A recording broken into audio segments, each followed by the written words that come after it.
Welcome to Big Blend Radio, where we celebrate variety and how it adds spice to quality of life. Hey, everybody, welcome to Big Blend Radio. We're super excited to welcome Glenn Hileman to the show. He has a novel out. It's called A Yellow House in the Mountains. It is out in March 2024, and it is based on a true story, his family story, his mom and dad's story about living up in the Grand Lake region of Colorado. It's beautiful. If you're watching this on YouTube, you see that picture behind me? Yeah, that's where it is. And it was affected by what is called the East Troublesome Fire. You know, wildfires are affecting our country and the world quicker, and they're faster. They're pretty insane. And his family, his mom and dad, were affected. The house, I believe, too. And he wrote a novel about this. So welcome, Glenn. How are you? I'm doing well. It's great to be with you. First off, sorry about the loss of your mom and dad. That is a hard thing. And fire is brutal. As I said before we started recording, Nancy and I have been through a lot of fires out in San Diego, the Cedar Fire, which was the biggest fire in California way back when, and not anymore. Things are moving more rapid when it comes to wildfires. But it's interesting that you turned to write a book and you have a song about it. We can add the song to the end of this interview for people. Oh, right? That'd be wonderful. Yeah, we'll do that. We'll do that. Not for that I'm people a on singer YouTube. or anything, but there's a story You behind wrote the song. You wrote the song, right? I did. Yeah, that was kind of the start of my creative expedition, I guess. Well, we're going to add it to the end of this for the YouTube listeners because, you know, the other outlets will like, no, you can't, all these music rights, but which is fine. But why write a novel? And was this part of like getting through this for your parents' loss? You know, you mentioned the song, and I'll start there. 6 days after the fire, we were making preparations for getting back on the property. We were going to meet the coroner there and try to do some sense of, just recognition of what transpired. That fire was the fastest moving fire in the history of the state of Colorado. It went 26 miles in less than 3 hours. So it was devastating. Kind of like Maui. Like now, what we look at Maui, like everything just happened. When the conditions are perfect, it can move rapidly and the destruction's incredible. But the sheriff and the fire chief really wanted to get us out there just so we could begin to start the process of healing. And the day before we were to go out there, I was out mowing the lawn, just trying to take my mind off of all the emotion behind what had transpired. And I had a little tune in my head, just a little tune, and I kept humming it along and got to the point where I came in and I grabbed my guitar and I wanted to figure out what the chord progression was. So I did that, and then I went back to mowing the lawn. And by the time I was done with the lawn, less than an hour, I'd come up with some words that told the story of my parents' lives. And within that was kind of the spark to write more, just as a means of coping with the grief and the loss. 3 or 4 weeks later, we had a formal memorial service. And while at that memorial service, I heard stories from my brothers and sisters, some of which I had heard before, but others that I'd never heard. And so I came home from that and I just started to write those down. I didn't want to lose those memories of the stories I had heard about my parents. And it was actually my wife's idea that I ought to stitch all those stories together in some form of a readable method that my kids would someday and my grandkids someday could go back and enjoy reading.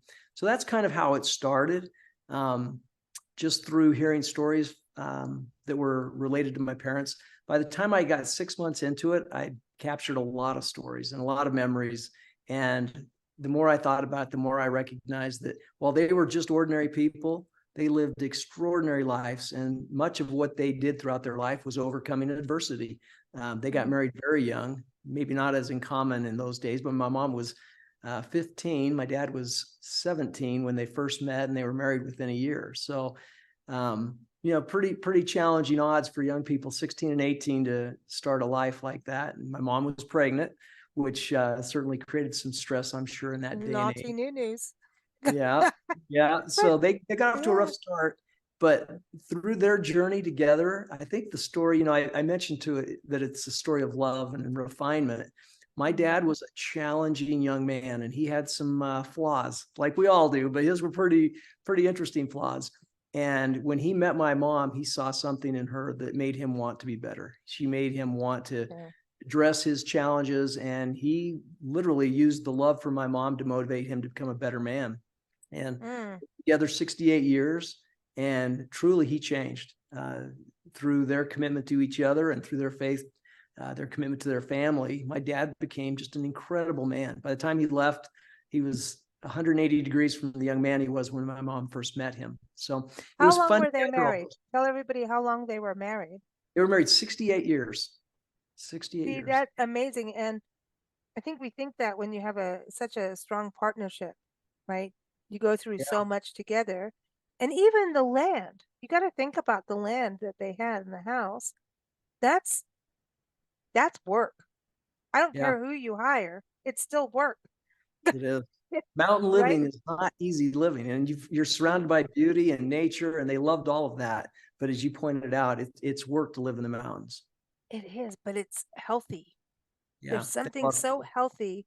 And I remember somebody when we moved up, when we first got to we lived in South Africa before we got here, and my mom Nancy started a magazine out there, and it was time to come home. But we lived in Kenya, England, South Africa, all over, and got here, and we started our magazine in San Diego, and then ended up moving to this mountain town in Julian, and went through all the fires there. But I remember a friend telling me like Lisa's had this weird change. Somebody said, "Oh, she partied and hung out with us and did all this, and then she went to the mountain and never came back." And he said, "Well, this other friend said people get spiritual in the mountains. Something happens with them, and there is something that changes your life." And I don't know what to say about it, but John Muir's right. There is something about mountain life that is energizing. It's hard. I think, like you're saying, going to the lawnmower and doing stuff. You can't just be sedentary in a mountain lifestyle. You can't. I don't Yeah. care if you're a hermit. You can't. It was interesting. Part of my parents' strategy in going into retirement was they had bought this property earlier in their lives together, and it was a stretch for them to be able to acquire the property. My dad was a builder, he's a fireman, interestingly Mhm. enough. But firemen in those days used to work 24-hour shifts, and then they'd take 2 days off. He would use those 2 days to work in the construction trade. So as he got into this property in 1972, they bought the property.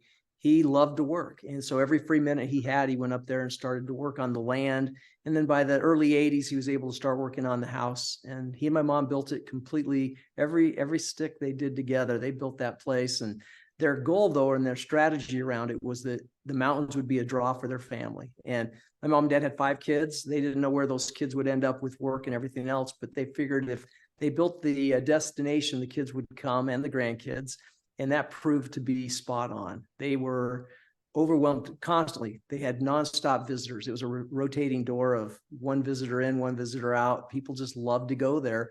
And there is something magical in the mountains. It's just a peaceful setting where you can really kind of find your bearings and just enjoy nature and spend time as a family reconnecting. It was awesome. So I think it was in 2020, early in the year before the fire, my wife and I recognized my parents were getting a little bit older. We had decided we would buy the property from my parents. And so we had worked on that plan. We weren't quite ready. I'm not near retirement age yet, but we had worked out a plan where my parents would stay in the home. They didn't want to live anywhere else. There was nowhere else they would live.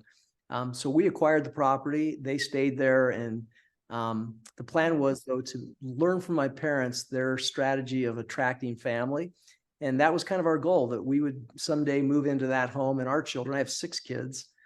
We thought, Wow. if we do the same thing my parents did, wherever our kids are, they will find their way back to Grand Lake. So that was kind of our Well, strategy, and then the fire kind of happened. yeah, but I want to go to you writing the book, because you could write it as a biography memoir kind of style, right? And you went into storytelling in a novel, Yeah, which allows you to kind of blur the edges and have some creative flow, right? yeah. I know that you're in the education world, Mm-hmm. and I think this is a very interesting thing about connecting heart and soul and reality with fiction, because sometimes I think we need that spoonful of sugar to get the reality. And do you find that as an educator that that's important? Well, first of all, I'm not an educator. I build schools for educators, but I get to Yeah, work with but them. I mean, but you know that you build school, like you have to know what they need. That's right. You got to listen. I think that for me, writing this in the fashion that I did was a means of helping people connect. My parents were so relatable, regardless of what walk of life you come from. You'll find experiences and stories in my parents' lives that you can relate to. And the reality is, the hardest part for me to get over was just the transparency of describing some of the events of my father's early life. Sure. He was a Ooh, ruffian for sure. And he never shied away from talking about those experiences, most of them. Some of them I didn't learn about until I was well into my adult life. But he changed. He you changed, had to go and to the treasure chest and get all that good stuff, right? yeah. But it was fun to put it into a context of which a reader could follow along, relate to certain experiences they might have had. For example, I'd mentioned earlier my mom and dad. My mom was pregnant at 15. Right. There's people That's all over the a world who have no-no had. back then. That It was pretty unusual back then, but certainly not unusual in the fact that it still happens today. And it's interesting to learn how they overcame that and what challenges they faced. That would have been 1952. The world was a different place. They wouldn't let my mom finish high school, for example. They weren't going to have a wow. girl go to her junior year in high school pregnant. So back then, if you got pregnant, you were kicked out of school. So that created a whole host of other challenges and things. But the experiences my parents had, I think, have life lessons that people can learn from and they can gain inspiration from. I think one of the stories that most I was anxious to get to is in 1993. My parents had been living full time up there for maybe 2 years, and my dad was involved in a tragic accident. He and his best Mhm. friend were putting in a corral, and in the first post that they had dug, my dad was caught in the auger of the And tractor. that's his arm? It severed Yeah. his arm, completely severed it. And there is a miracle to be understood as to, first of all, how did they save his life? It's a miracle he lived. But not only that, the way they were able to get him transported from Grand Lake to Denver was nothing short of a Wow. miracle. And one of the neat things we were just able to add, there was a newspaper article from a newspaper that doesn't even exist anymore, and I couldn't find it in their archives. But Wow. about a month ago, I was able to locate in an adjoining town the same story with the same cover, different name of the paper. And I was able to Oh, include it in the book now at the end of that chapter. So the words of the sheriff give me chills because he describes what happened at that setting. And he chalked it up to nothing short of a miracle that they were able to, one, get a helicopter in there, and two, get it back to Denver. But that miracle continued as they got to Denver. Just coincidentally, there happened to be some of the world's greatest experts on reattachment of limbs that were there for a conference. And so they approached my mom and said, "Hey, we can't promise you this would work, but we'd like to give it a shot. What do you think?" And she said, "Absolutely." And, it was a miracle, but they got that arm reattached. And it was one of the wow. earliest reattachments where from a fully severed arm, they reattached and he got 95% use of that arm through the rest of his life. So Wow. those kind of stories I think are inspiring, they're uplifting, and it points to a Gives higher hope. power and gives hope to people. Hope is huge, I think. Yeah. Our world is a little crazy right now. We haven't all Think- noticed, you know, and we're all going, "Oh, are we going to have World War III any minute?" Yeah. But I think it's so important to get down to the nucleus of humanity in a setting of a home, right? To Yeah. understand that because you see all these, numbers on the screen of a TV and this, that. Do we understand the numbers? Do we feel those numbers? It's almost impossible to quantify sometimes, right? But to experience an individual story, an individual family is so important to actually really feel and also understand you can have tragedy, but tragedy is tragedy, but there's always hope the next. You know what I mean? You can't have one without the other.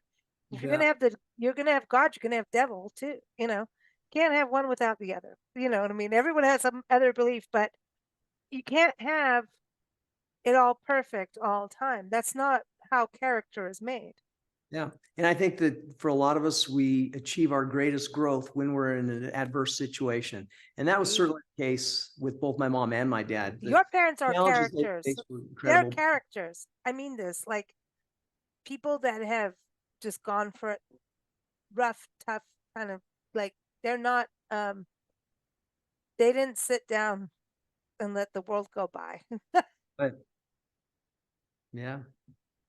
So I think that's important as a lesson of now. Like for you writing, so turning it into a novel, was that like to tell the story? Like, If you want the full story, the way it really came about was I had done what I considered just a manuscript of these little short stories for my family.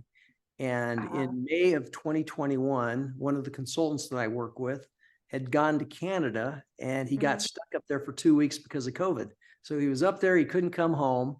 And so his wife, who happens to be an actress, said, well, let's put you to work while you're up here. And so he was working with the executive producer and they hired him to go find some material. And I was on a business call with him and he said he was looking for some good stories, wanted to know if I knew of any. I said, yeah, I just wrote a whole bunch of little, really good stories. And so, long story short, we signed an agreement for them to produce and make a full featured film out of the oh, stories.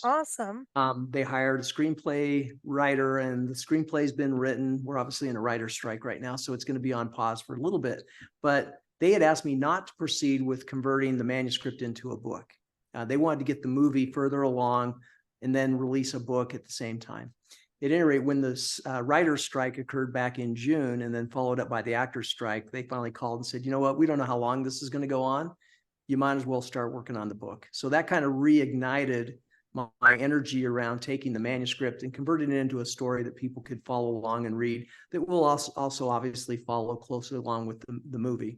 But so that gave me a license to move ahead over the summer. And so I spent a lot of time just trying to tweak the manuscript and putting it into a format that was readable and that kind of conveyed the message of hope and refinement and love that I wanted to share. With a little grit. Yeah. You got to have the grit in there. There's Yeah. no mountain story without grit or magic. There is such a thing about mountain magic. I always believe in that. There is mountain magic. Um, Yeah. for your family, how have they read it? I mean, because it's your family story, even though it's a novel, a screenplay. Yeah, not only have they read it, each one of my siblings have had a hand in refining. Uh-oh. I've This never is written. not how it went down. This is how it went down. Did you get that? Well, there was some of that, but honestly, I used them for a long time just to help me make sure I had the details. I have an uncle who is very close to my mom, and he gave me some of the details that I thought I understood, and he clarified them, and it made it better. Each of my siblings had a different reaction to some of the stories that unfolded and added more detail that enriched the story, made it even more exciting and wonderful. And so they all had a hand in it. But in particular, my sister Kim, she absolutely embraced this project and motivated me and encouraged me and was very Oh, helpful. She's always been the first person I would send the transcript to, get her take on it, tweak and change. We collaborated quite a bit on making sure that we were telling the story in a way that was respectful, that also honored the legacy of my parents. so for you, was it therapeutic to write Oh, this? that was the real motivation behind the whole thing. Mm, And that's interesting. You asked about my siblings.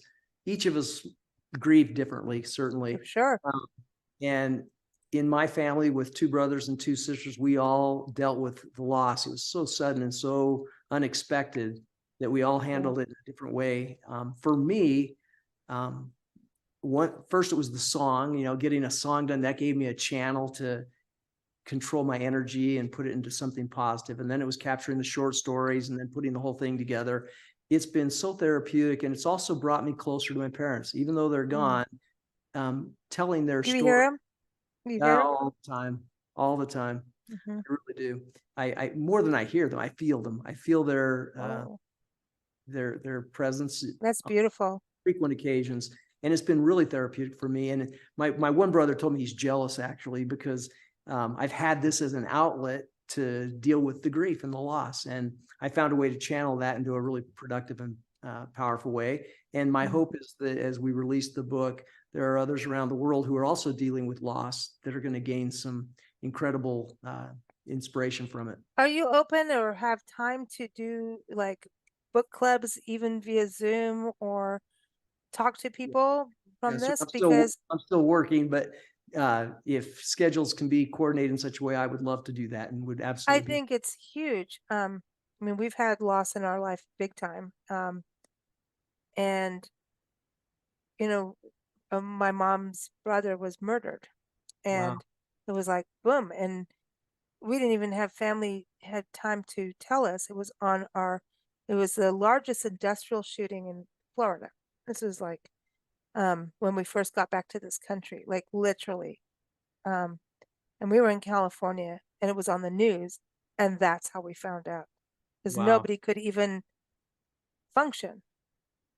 I came home with groceries, and my mom's in bed with the TV, crying, going, "Ricky's dead." And I saw him on the stretcher on the TV, and I'm like, "What?" You know? And then her best friend died of brain Wow. cancer, like within 6 months. It was a very long year, let me put it that way. And it was hellish. And you go the and we've gone through some recent grief too. And grief is brutal, man. It's brutal, but when you're through it and people say, "Oh, time this," and you just like, shove it. Like I'm angry right now. Everybody has those stages of grief, and it's true. Like you want to disagree with it, but it's true. You go through those stages, you really do. And Hopefully, though, at some point, we're all reminded that this life, we're all going to go through death. We're all going to leave this earth. And I think part of the story, and yeah, my parents had great faith and great belief that this life was only a small portion of the mm, eternity, and that they would be that's together. nice. They firmly believe that, and they believe that Well, we'll it's as a wild. family be Yeah, connected. And so for them, yeah, it's a tough transition. We miss them desperately, but yeah. That's the hard part is us on yeah, the earth. whatsoever, Yeah, they're together. They did the best they could in 68 years together, and throughout their 86 and 84 years on this that's earth, amazing. grew into just an amazing couple of individuals. Yeah, I mean, it's kind of like one of those stories that you have to just go like, you can't be over sad about it, but you're sad for, the family and the friends left behind because they're like, "Oh, we miss you." Yeah. But their story is pretty incredible. It's interesting. My parents, when they were, in their 80s, once they crossed into the 80s, their biggest fear was not death. Their biggest fear was leaving one another behind, right? That was Well, always so that's what I'm saying. It's so wild. Like they they went go together. together. And some people thought they chose to stay in the home. That it was reported in one of the newspapers, right? Got national attention and it was on all the major networks, but that was not what transpired. They literally had 30 minutes notice to evacuate. Well, my parents' home was they're the furthest north home before you cross the Colorado River is the property line. You cross the Mhm. river, you're in the park. And these are, it's a two and a Yeah, half yeah. mile dirt road that gets back in there. And by the time they got notice of it, they got a phone call around 7:30 at night from a friend of theirs who had been with them just an hour earlier. And he said, "I'm coming to get you guys." And so they were preparing to get out. But before he could ever get there, by the time he got out of Grand Lake, it was 8 o'clock. They were already evacuating the town to the south. He was trying to go north and they weren't going to let him go north. He finally got a Forest Service worker to go with him in the truck. And they got about as far as about a mile away to the Winding River campground. And at that point, the fire was raging. And when I say raging, they estimated the winds ran between 80 and 120 mile an hour. It's Uh, hotter than what it used to be. It is. The fires are there was just insane fuel. now. They created its own weather pattern. There's Hmm. pictures of tornadoes coming through there, but Yep, they I described remember. it as such that my mom got so worried that she called them around 8:30 and told them to turn around. They said, "You'll never get back here. We can already see the trees are coming down." And again, they were together. My mom called me at 9:30 and tried to explain to us what was going on. And she was so calm, I didn't realize there was an emergency. And she said, "Just listen, Wow. the power's out. We're going to go downstairs. We think we're going to be safer down there. And we'd like you to call your siblings and just let them know because it's going to be on the news. They're going to hear about this fire and just let them know we're downstairs." The home was in a meadow, so they felt relatively safe. And I said, "I'll call everybody, but I'm going to call you right back." And when I called back 15 minutes later, it's Oh, estimated they were gone by 10 o'clock. It happened pretty quick, wow. but they were Quick is together. good. Yep, they were together. And like when the coroner called us 2 days later, they were able to get up there And when they found them, they were exactly where they said they'd be, and they were arm in arm. And I thought, what a Wow, beautiful, that's wild. beautiful ending to a beautiful life that they were together. That is beautiful. It is. Just we all missed those at that time, and beautiful they were together and that it was quick, like you're saying. They were That's lucky. How many people lose a spouse and then they have to go through those challenges in life of being alone yeah. Yeah, or in senior living? when we first got to this country, Nancy had her magazine in South Africa. I grew up into that as a teenager, and we got over here and went into the music world teaching senior citizens and elders, retirees, how to play music on organs. And it was really developed for people that were elder, and they had the rhythms and everything on these organs, and it was really cool. I watched people go from losing a spouse to go to alcoholism and depression, and this became a club like for them, Wow. and they learned something, they did something. And I think that's something like you were talking about the lawnmower and writing a book. You have to get active. You Yeah, can't sit in bed all day. You can't.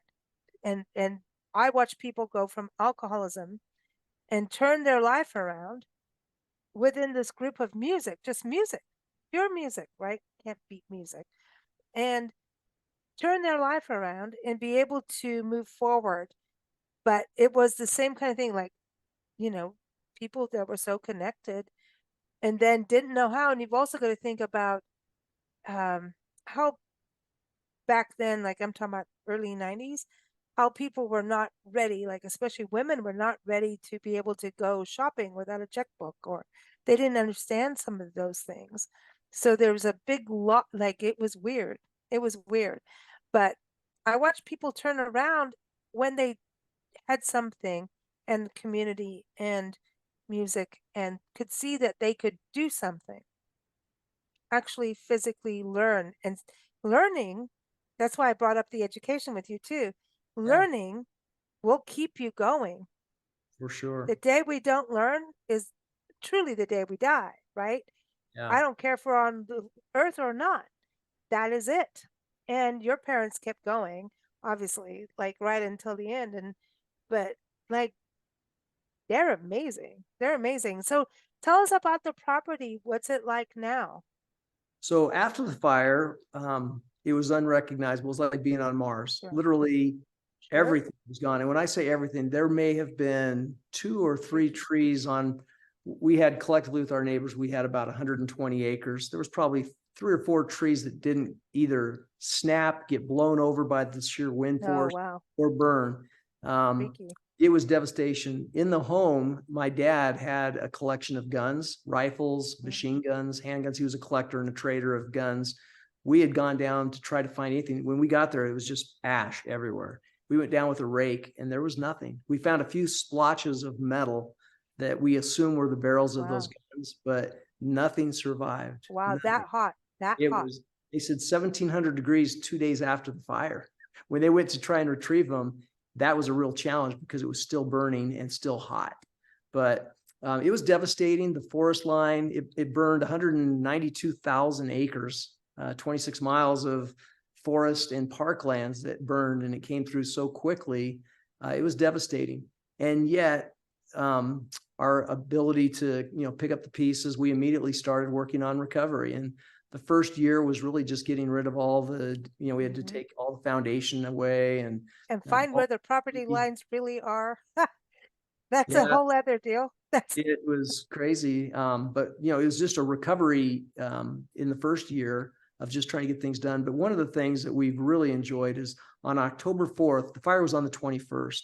2.5 weeks earlier, we were with my mom and dad in Grand Lake. And because we had purchased the home earlier, we were already working on some plans for the house and the property down the road someday. With 6 kids, we wanted to expand the kitchen, and we were getting excited about doing things like that. We were also very aware of all the beetle kill around the property, and we hmm spent the whole summer taking down all the dead trees that were around the home and trying to keep it as fire resistant as we could. But on the 4th of October, we were getting ready to come home after having a beautiful weekend with my mom and dad. And just as we're getting to leave, we're getting ready to pack up the car and go, my mom asked me to get on an ATV and follow her. And she and my dad drove the Kawasaki down to the lower part of the property. And there was an area there that's completely surrounded by water. It's an oxbow.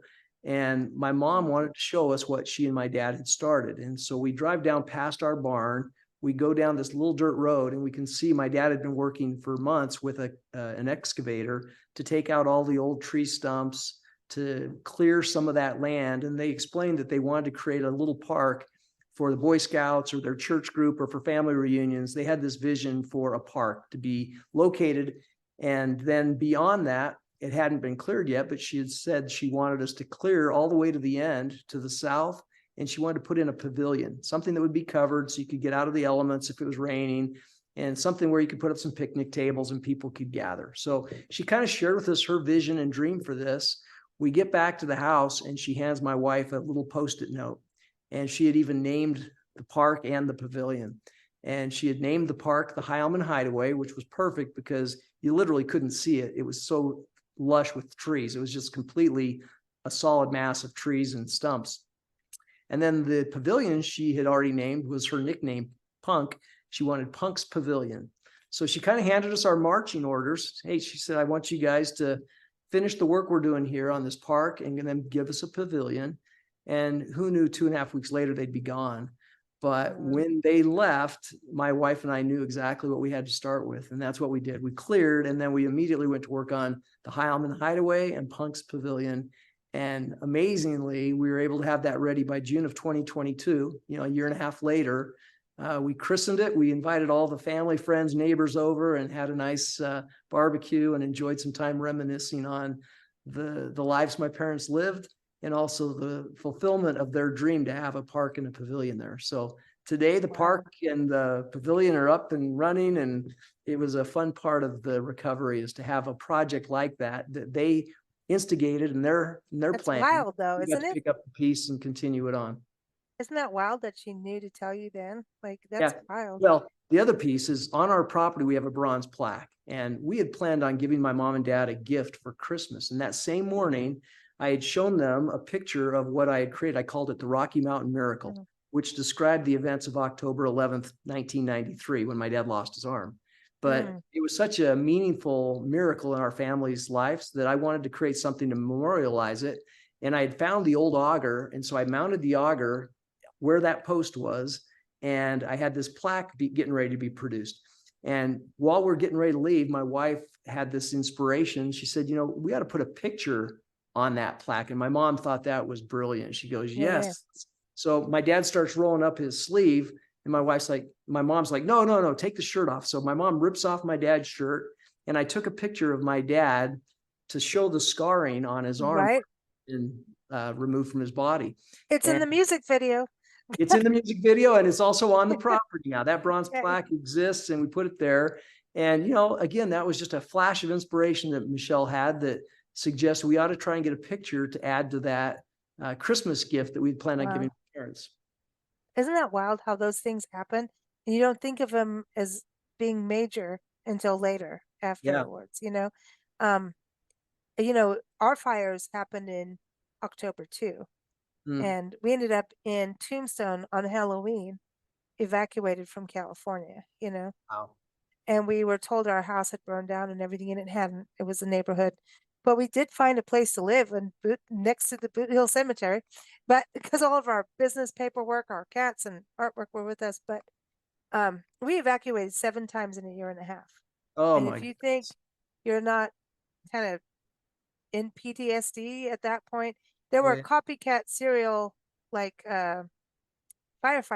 people setting fires to the mountain. And there's a road in and a road out, and we were all driving around with shovels and everything. And anyway, so Nancy and I went.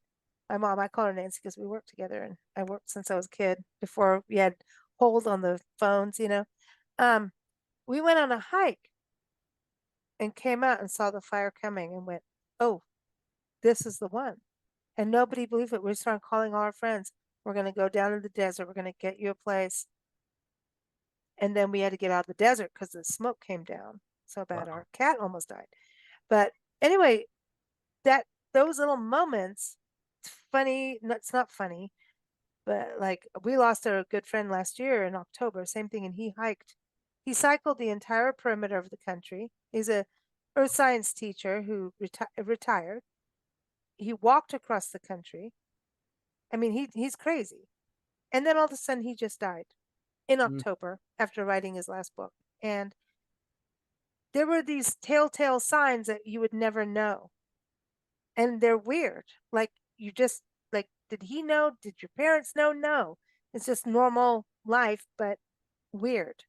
You You know, know, looking back on it, I kind of think my mom must have had some form of impressions or ideas that something. something was going on, because it seemed more than a coincidence that she was so insistent on giving us direction and providing us with a paper that showed how she had planned on this coming to fruition. It was almost as if she knew she wasn't going to be there to finish it Yeah, herself. it's weird. I've a really good friend who was a bass player in our band, and the day before he died, he contacted me about a sunrise photo, and he died in the shower, fell Wow. down, and a thing, and that was it. And then when we hadn't talked for a couple years, but we're really close. Doesn't matter if you, some people in your life you don't, you know, you could go 10 years and you're still that close. And it was weird that he contacted me and then just died and went, that's messed up, man. So I feel like there's this weird thing that we may know, maybe it's spiritual, I don't know, that we know, but we don't know Yeah. until later. Like they may know now, and we're talking about it now, but there's something that happens. There's Well, I'll like tell you these one signs. It's other, good I to be aware. consider it another miracle or tender mercy, call it what you might, but Mm, describe the devastation on the property after the fire. When the coroner called us, it was on Friday. The fire was on a Wednesday night. And then on Friday, they got in, recovered my parents, and she called me, and she couldn't have been more gracious and kind and loving. But after the conclusion of the conversation, she asked if I had any questions. And I said, well, I do. I'm just curious. I'm wondering if there are two trees there that you can see that might have survived. And she's looking straight at the house. And she later sent me the photograph of what she was looking at. And there were two trees there, all right, but they were just black sticks. And she said, I want to be really careful before I answer that question. What two trees specifically? And I said, well, are you in the driveway? And she said she was. And I said, if you're looking straight ahead, and she's looking at those two burned out trees. And I said, now look to the left about 100 yards. And she goes, well, it's so smoky, I can't see. So I'm going to get out of the truck. She gets out of the truck and she starts walking across what has been a burned. And the closer she gets, this is real time. And I've got a recording of it, which is incredible. It gives me chills to go back and listen to it. But she described getting about 15 feet. She goes, the trees are still there. You're not going to believe it. The fire stopped 15 feet in front of the fire, in front of the two trees. And it started about 15 feet on the other side of it and then kept going. But it didn't burn the trunks or the trees or any of the grass around those trees. And she said, well, she goes, this is a miracle. I can't believe these trees are still here, but what's the significance of those? And I said, well, Tanya, interestingly, my parents planted those two trees in 1993 after my dad lost his arm. And just kind of as a symbol of their faith and their hope, they planted a tree for my mom and a tree for my dad. And over the years, they always told our family that when they were gone, that's where they wanted to have their ashes spread. So they'd already years earlier planted those trees with the hope that someday that's where their final resting place might be. wow. And a week later, we were able to go back there and honor their wish, and we were able to spread their ashes there on that very soil that hadn't burned. And it was the only patch of ground anywhere for miles that How do didn't you burn. explain that stuff? It's Well, like, you know, I told you my dad was a firefighter. In my mind, yeah, I don't know how you do it, but I think he died. And somehow on the other side, you can take our house, but you're not taking our trees. I don't know how you yeah. fight a fire Well, on the no, other side, but this is yeah. weird. This is weird. My good friend Gemma, when we lived up in Julian in the mountains during this fire, we went through all these series of fires, and so all of us were evacuating around the mountains. And you understand the mountains. You think there's a fire here? No, actually, it's over here. It's a mess. And we are all evacuating in her family house. This is her family house that she grew up in. And, she ended up living she had her own little trailer thing that she lived in on the property because she was independent, but still it's family. It's a small, tiny mountain town, 3,600 people, right? 3,600. And so the first time the fire got really close And there on the top of the mountain, whenever you went to her house, the wind was whipping you on all sides. And the fire got real close, one of the big ones. Nothing happened. So we thought, okay, well, all the important stuff, unless you're taking it with you, the semi important, we put in your basement. So we did. Well, that big fire, cedar fire, took out our family house, basement, everything. What it didn't do, it skirted around her dog's grave, Alaska. I mean, even her own little cross and jewelry around it, the grass ring. I got goosebumps on that stuff. Don't even tell me that that's not that happened. We went there. The house is gone. Your family life, your everything, but Alaska's grave. Yeah. Her German Shepherd, white German Shepherd. I got a German Shepherd right here.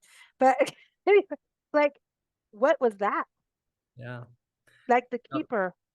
It was Life like is the full great. of It was twists like and the keeper. turns, surprises, and I think sometimes we need those reminders that there are things far more important than what we get focused on every day. And Oh, I agree. I think I love that you made it a novel. And I think do you see your grandkids checking this out down the road? Your oh yeah, I hope they read the book before they watch the movie, though. So we'll see. Oh It, yeah, it books will be always made more. into a full feature film at some point. Yeah, it's Eventually, gonna the take actors are time. all going to have to go back to work, right? But God, I yeah. think the book goes into so much more detail. The screenplay is wonderful. I love how it came about, and there's miracles even in that story. But the book itself is just so much richer because you have the ability in a novel to elicit those emotions that you can touch on. But if you're trying to keep a movie to an hour and a half to 2 hours, there's only so much you can do in telling a story like this one, where the book I think just goes. And the book is private. Yeah. When you read a book, it's your own story. It's your own thing. Yeah. Before you go, tell everybody how your parents met and where. So my parents were they met at Wheat Ridge High School in Denver, or it's in Wheat Ridge, Colorado. My dad would have been a senior and my mom would have been a sophomore. But my dad saw my mom walking outside the school and he immediately told his friends that was she's the one. I'm gonna, and my No dad way. was my mom was kind of a good church girl, and my dad was about the polar opposite of that, and his friends didn't think he had a chance. But he was persistent, if nothing else, and he finally found a way to get her to go on a date with him. And by the end of that year, they were together. And their parents recognized my mom had gotten pregnant. They were very quick to arrange a marriage there. And there's a fun story in the book. I won't spoil it. But back in those days, the last thing parents wanted to do is to broadcast news Yeah, of no kidding. like that. No. So they went up to a You town get called moved out of state half of the time. they went to a town called Georgetown, which is just maybe an hour from Denver, but it was up in the mountains. And that's where they went and found a justice of the peace to get them married. So they were married. Immediately, my dad was called into the Marine Reserves and had to go to boot camp and all of that. But they got married. But they met in Wheat Ridge, Colorado. My mom was relatively new to that community. Her family had moved around a little bit. My dad had been there for some time, and they met, and she was all the motivation he needed in life to try and improve his life and to be a better person. And she kept pushing to improve and do better. And like I said, by the time he left, he was about as close to an angel as you could meet. He was a rough and tough man, but the older he got, the more refined he became. And by the time they left, he was just an They're extraordinary floating man. up there. Yeah. And I give my mom all the credit because she put up with a lot and she was unrelenting in her desire for them to be together and for them to work through challenges and do it in a way that would bless their family. Oh, that's huge. Because people give up. Yeah. They give up. So that's huge. I think that's a story of hope, right? Yeah, sure. To keep going. Well, thank you so much for joining us, Glenn. Everybody, again, go to the website. Uh, give everyone the website. I lost it It's now. yellowhouseinthemountains.com. I We have could, it right here. It's right here. Yellowhouseinthemountains.com. Go yeah. check it out there. Again, it comes out March 2024. So everybody keep up with the website. Are you on social media that people should follow you, or mostly go I to the haven't website? yet, but I believe that's coming. Oh, yes. Website should be completed tomorrow morning. My son's actually Oh, it's helping there. do It's that. there. Your website's there. It's It's already good. there, but he's adding some more content. Oh, Right after the fire, there were countless ABC, NBC with Lester Holt, every major national yeah, media yeah. covered it because of the speed at which the fire traveled. And because my parents were the only casualties in the fire, they became the human interest part of that. So he's going to put 3 or 4 of those links to the national media, which will really help the reader because they can visualize. There's some scenes in there that just show the massive speed at which that fire was traveling. So I think that'll be interesting, and those should be up sometime tomorrow. But All right. the song Well, that by I the time this airs, it'll be there for yeah, sure. yeah, But for thank sure. you so much for sharing your family's story and writing the book. And hey, we'll have to watch out for the movie too. But we appreciate Absolutely. you sharing this. And really, the fire thing is serious. It's real. It really is. And I don't know how much property you can clear anymore. Yeah. But you better do it if you're in those areas. Do it because it does save some properties. But the fires are moving hotter and faster, just like what you're talking about. And but thank you so much for joining us. Everyone, keep up with us at BigBlendRadio.com. Thank you. Thank you.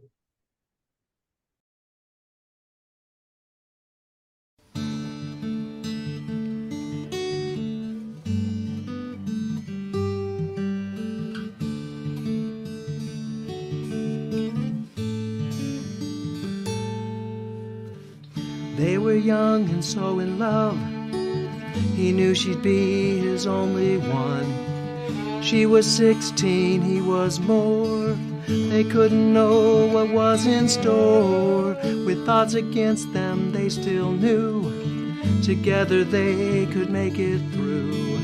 Trials and challenges would come their way, but deep in love they'd always stay. For most of us, heaven must wait, but they would never hesitate.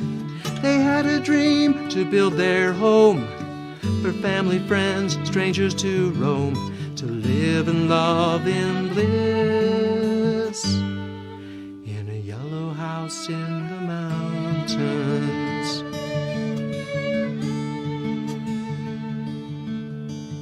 A family was their great desire. 5 kids fulfilled their choicest dreams. Kids grew fast, taught to be strong. Each would marry and then move on. Soon they'd retire, their dreams took shape.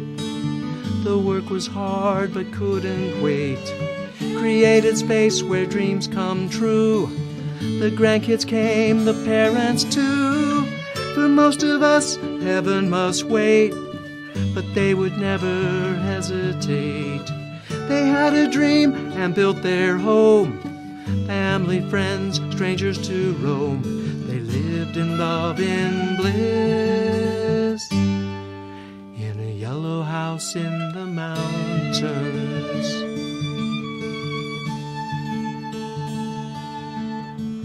Near fatal twist, his sleeve got caught. The augur took his arm, they thought. A miracle happened in that field, and through God's grace his arm was healed. 2 trees were planted as a sign. Their love would grow just like the pines. The welcome sign was always out for all to come and play about.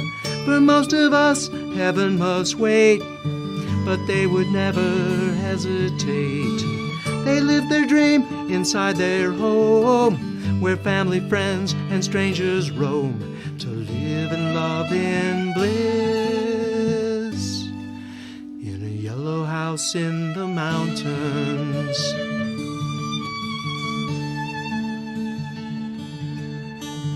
The time flew by, the years moved fast. They knew their love would always last. 68 years the couple knew. They were blessed, their family too. The evening came, the sky grew bright. The fire raged throughout the night. They huddled close, held each other tight. When morning came, they'd lost their fight. For most of us, heaven must wait, but they would never hesitate. Their dreams fulfilled, their home was gone. Family, friends, and others long to live and love in bliss in a yellow house in the mountains.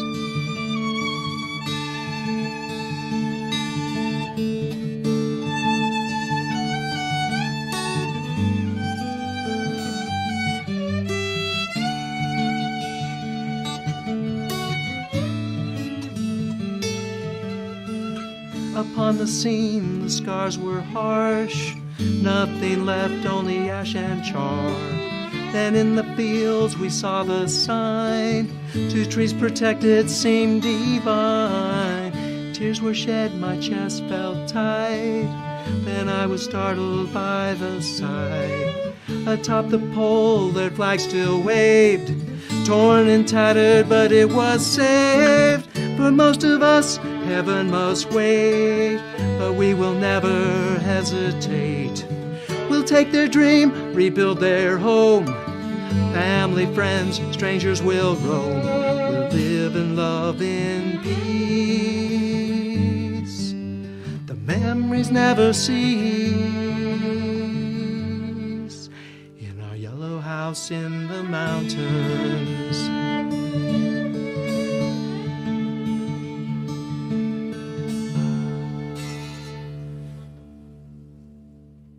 Thank you for listening to Big Blend Radio. Keep up with our shows at bigblendradio.com.